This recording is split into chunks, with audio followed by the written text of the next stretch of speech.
Here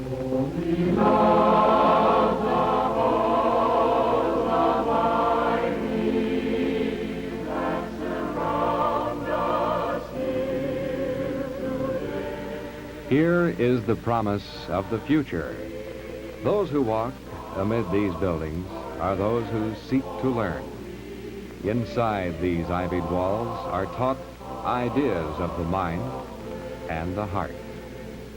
In this atmosphere are joined the church and the campus.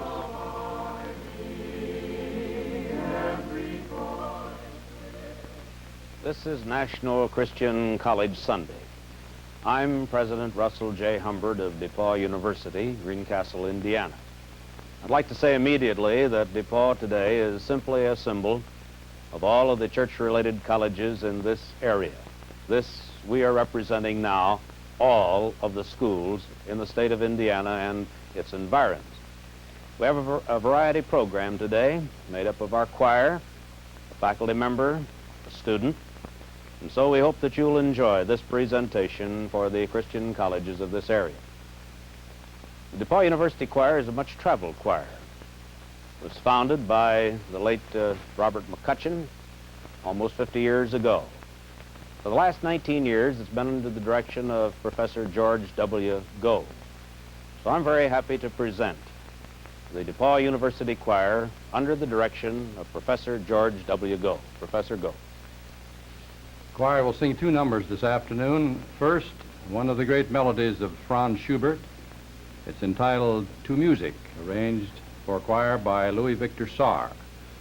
Near the end of the program, we will sing the familiar spiritual, the Old Testament story of Ezekiel sawed a wheel.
One of the important areas on a college campus, of course, is drama.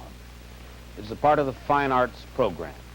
We've been very fortunate in having some fine student productions, not only on our campus, but some of us have visited other campuses as well. This afternoon we have with us Herman Poppy. Let me give you a little background of this young man. He's from Chicago, Illinois. He graduated from the Lakeview High School. My scouts tell me that he ends his junior year this year, that he's going to be married in June 10th to be exact. But I think even more important than that, he's planning to go on to graduate school. Of course, these are all important.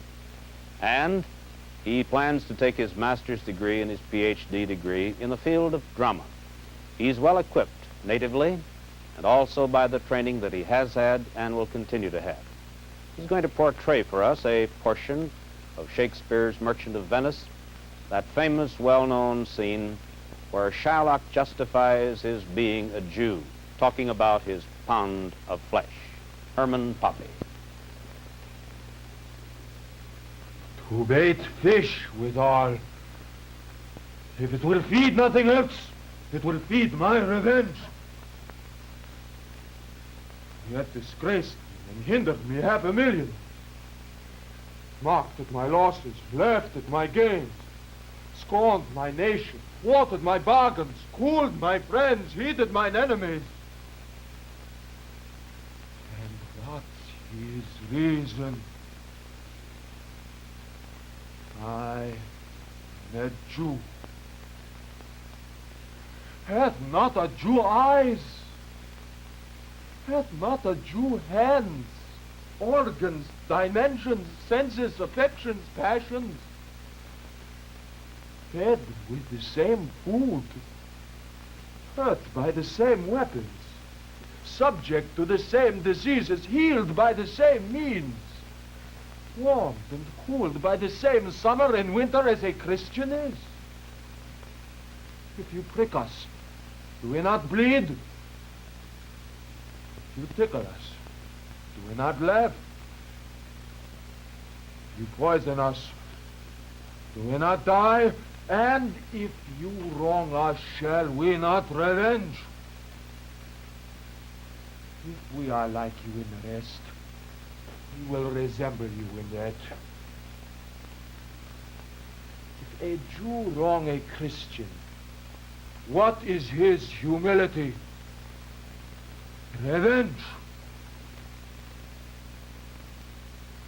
And if a Christian wrong a Jew, what should his sufferance be by Christian example? Why, revenge. The villainy you teach me I will execute, and it shall go hard, but I will better the instruction.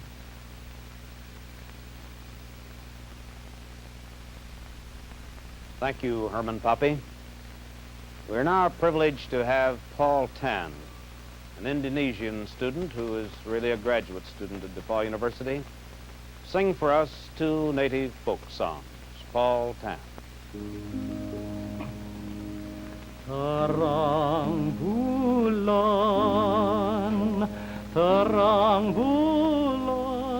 terang di kali,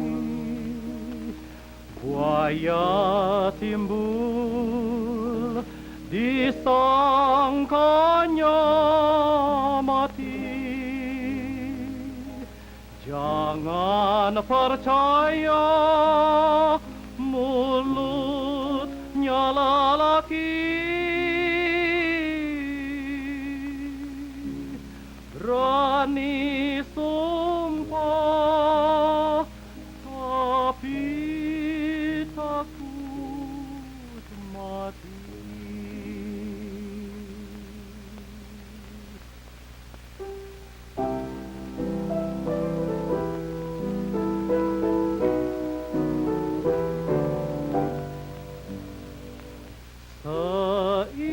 Seindah mawar, semungil melati, di kau cemerlang wanita. Semerbak wangi, sejinak merpati, di kau senandung di cita. Gerak gayamu ringan memikat hati, makar bersinar menyilaukan mata.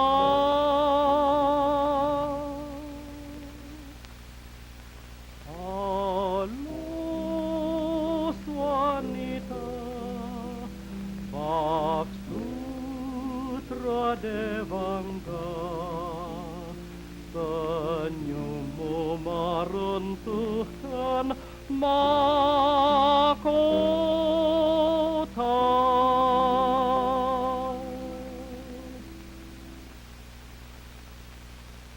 As a part of this program this afternoon, celebrating Christian College Sunday, we're very fortunate in having a representative faculty member and also a representative student. First of all, I'd like to present Professor E.K. Williams from DePauw University, who has been on our staff since 1952. Professor Williams is a fine teacher. I don't mean to embarrass him. He's well equipped. He has graduated from Cornell University with his PhD degree. Currently, he's a member of the Council of Eight of the Danforth Foundation. It's the purpose of this group to select good teachers and also to grant awards. He has had a good many honors. He is a distinguished professor. The student is Dick Schaefer, Richard Schaefer, who comes from Dayton, Ohio. I don't want you to think that we're a marriage bureau, but I understand that he's to be married. Of course, he's a senior. He's going to marry a girl from Earlham College. They've known each other for a good many years. They know each other better now, I understand. He's going on to theological study, possibly business administration or law. He has not quite made up his mind, but he's going to spend a year in a theological seminary so that he will not only give himself an opportunity, but we hope the Lord, too, to find out what he ought to be doing. He's had a varied career at DePauw University. We're proud of him. President of the Student Union, vice president of his social fraternity, member of Gold Key. He's also training leader for the orientation staff, and he found time to be a part of the varsity track team. Now what we'd like to do in a very informal sort of way, and may I say unrehearsed, we'd like to discuss with these two young men what it means to be on the staff of a Christian college and also what it means to be a student. And so I'd like to ask a couple leading questions. I think possibly I'll begin with you, Professor Williams. What does it mean to you as a teacher to be a part of the staff of a Christian college? What does it mean to you as a professor? President Humbert, I think that in respect to the academic side of my responsibilities, I see no particular difference between my job at DePauw and my job at any other institution. My first responsibility is to do what I can to maintain standards of academic excellence. My special responsibilities as teacher in a Christian college are very hard to define. I find that it's possible at our school to have more immediate, more personal, more pleasant relationships with the students, and I find it's possible to make higher demands of them personally and intellectually. These are very nebulous answers, I'm afraid, but I find that my liberties are certainly as great, if not greater, at a Christian college, my academic freedoms, and I think that the fun is at least as much, maybe more. I certainly don't mean to interpret what you've said, because you've said it very well. But I think you would agree that reverence for personality is one of the important keynotes that we try to stress. And this is done in what we believe is called the Christian context, or the Christian atmosphere. Well, no one told me to stress this, but I find it quite natural to do. Yes. Now, Richard, the student always has a little different point of view than either the administrator or the professor, and I suppose this is right. I've had it said to me that students today are purposeless, and they simply don't have goals, and another thing, they lack a sense of dedication. Now, you're a rather normal, virile track man, in love, getting a pretty fair education. How does all this stack up with you? What do you think about it? Well, when they say that the student, taking the student body as a whole, is apathetic or that he doesn't have a cause, or that he's looking for a cause. In some respects, when you lump the college student together as a body, this might be true. I think that we're into college and we're having a learning experience. We're trying to search out answers as the problems are presented to us. And so, in some sense of the word, we are going to be looking for causes. We're formulating our ideas. But on the other hand, I think that the college student today has a purpose, and he's seen the general overall problems, the great situations that are now present in the world situation, and that he's going to go at these in a way that he feels that possibly one cause might be just as justifiable as another. In other words, while some students might call forth riots or others might call forth in other types of demonstrations, the student's going to look over the various possibilities. And I think in the long run, after he's thought over all the different situations, he's going to come up with the correct answer. I think you've given a very good answer to this. Not exactly purposeless then, are you?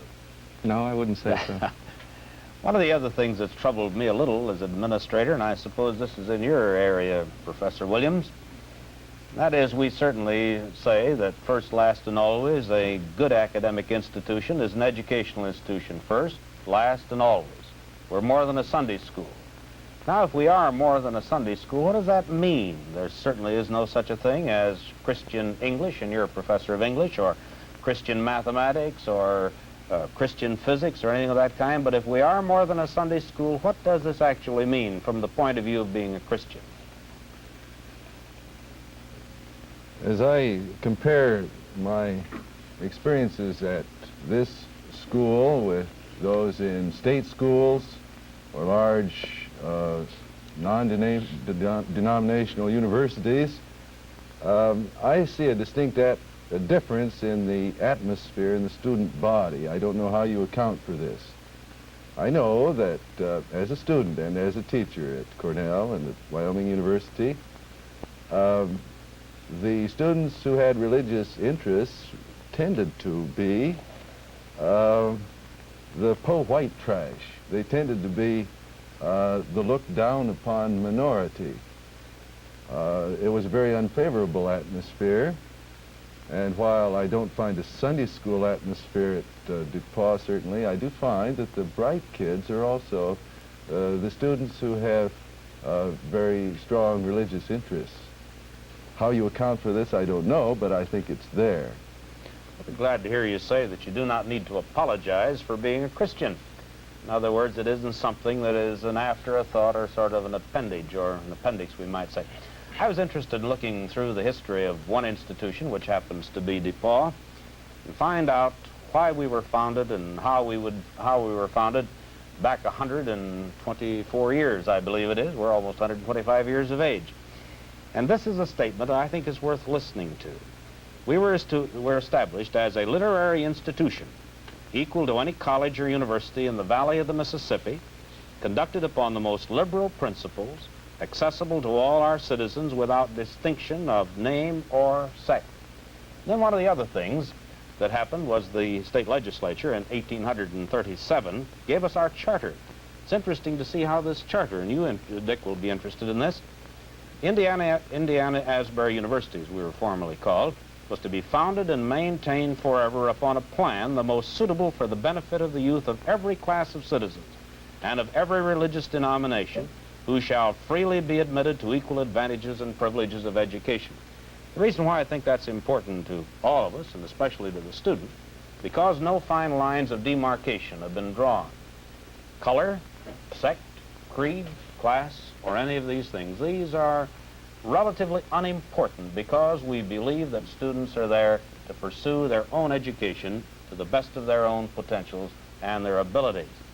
Now, I'd like to ask you a question, Dick, along that line.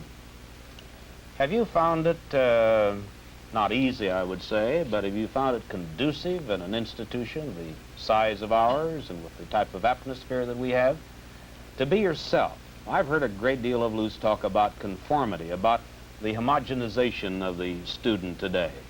Now, you don't all look alike to me, and I think I know some of you well enough to know that you have different ornery streaks, and I'm glad you do. Now, the fact that you can be different, is it possible to be yourself? Is it possible to get a good education and stand out, not as a sore thumb, but to stand out as an individual in the world today? I think it is. I think just by mannerisms of dress and the different active social groups on campus, many people will tend to call students stereotyped or that they conform quite a bit. But the thing that's going to set the student apart, like with everyone else, you will find will be his thinking. And everyone has his own thoughts and his own way of going about a problem. I think one thing that might be stressed at a Christian college, as I would think it would be with all colleges, is that we do have a great deal of freedom, and a great deal of academic freedom, I might add, to think the ways we would like to. And in doing this, you'll find that the college student, especially at a Christian college, will have a period of rebellion, so to speak, against his religion. In other words, he will be presented new ideas and new situations in his religious life that are different from his Sunday school life. And he will more or less condemn the church for moralism, for the conformity he sees in the church, or whatever it might be. But this is all in the growing process and might be termed growing pains. At the same time, the student is formulating his thoughts and his ideas for later life.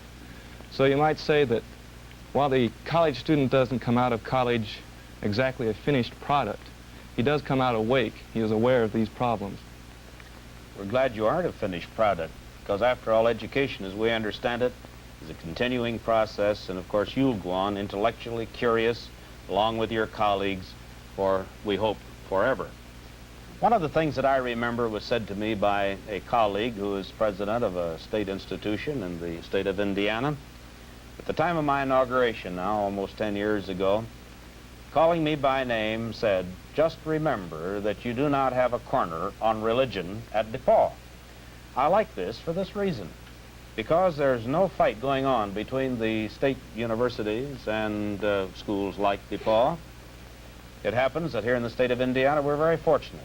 We have 4 fine state institutions, managed by fine boards of trustees and headed by excellent men. We know them all.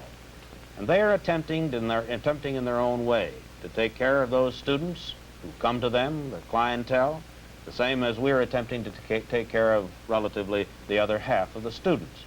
Now, I think they would be the first to admit that we need to keep ourselves strong in our own way. And our own way is that we are distinctively liberal arts.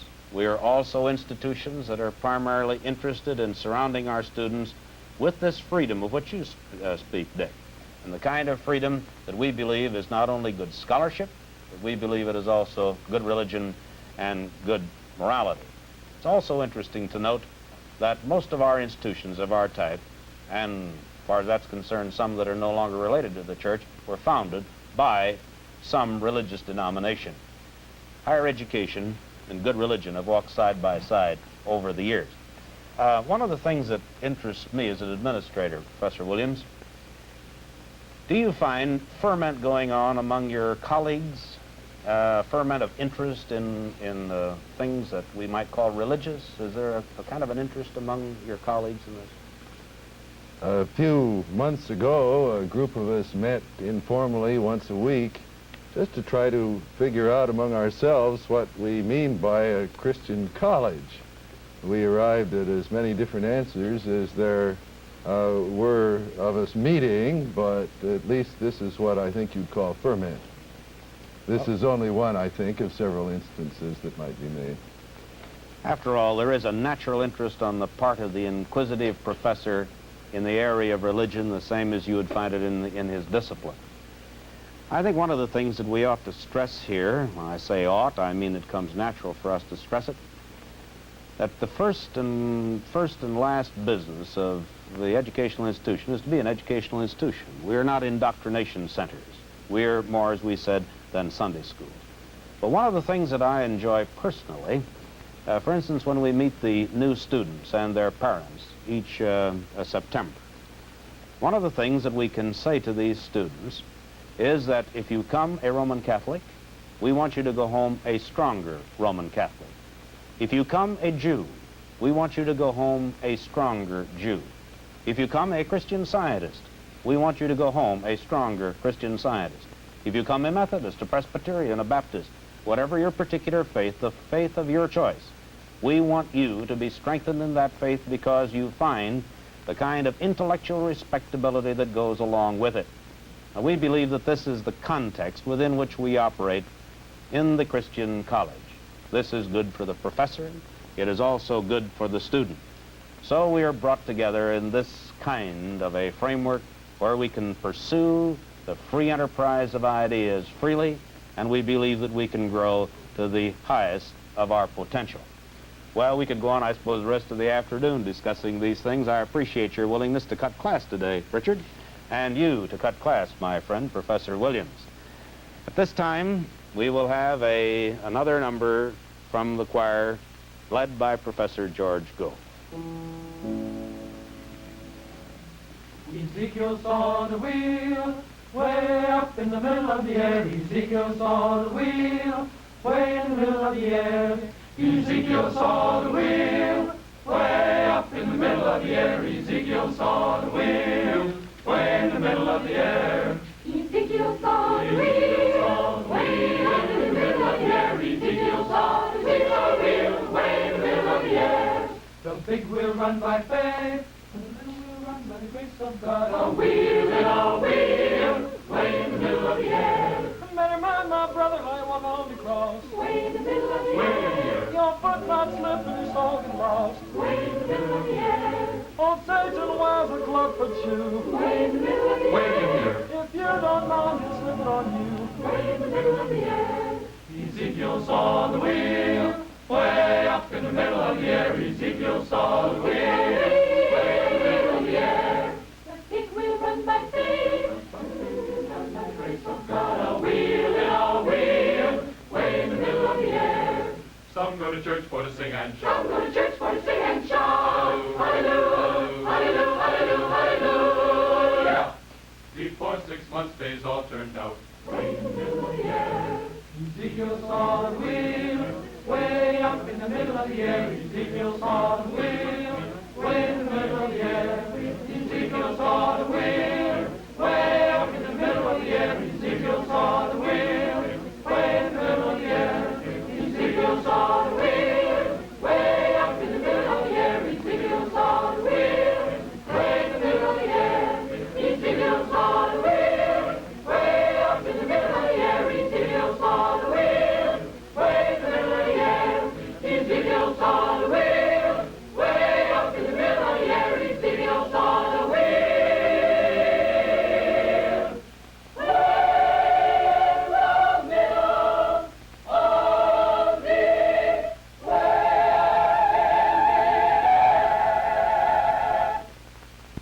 While it's fresh in your minds, I want to thank Professor George Gove and the choir for being here today and helping us with this program, A National Christian College Sunday. Also, I'd like to express our very sincere appreciation to WFBM TV for the privilege of airing this program, because this is one of those public service ventures that means much to us in the Christian college, the privately endowed church-related institution. Thank you, one and all, for your help.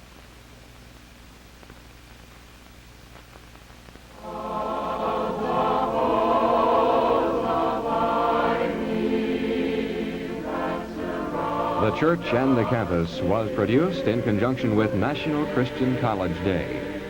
Today's program featured members of the DePauw University Choir under the direction of George Gove. Today's panelists were Dr. E.K. Williams and Richard Schaefer. Your host was Dr. Russell J. Humbert, president of DePauw University. The preceding program has been presented in cooperation with the Public Affairs Department of WFBM TV and was pre-recorded.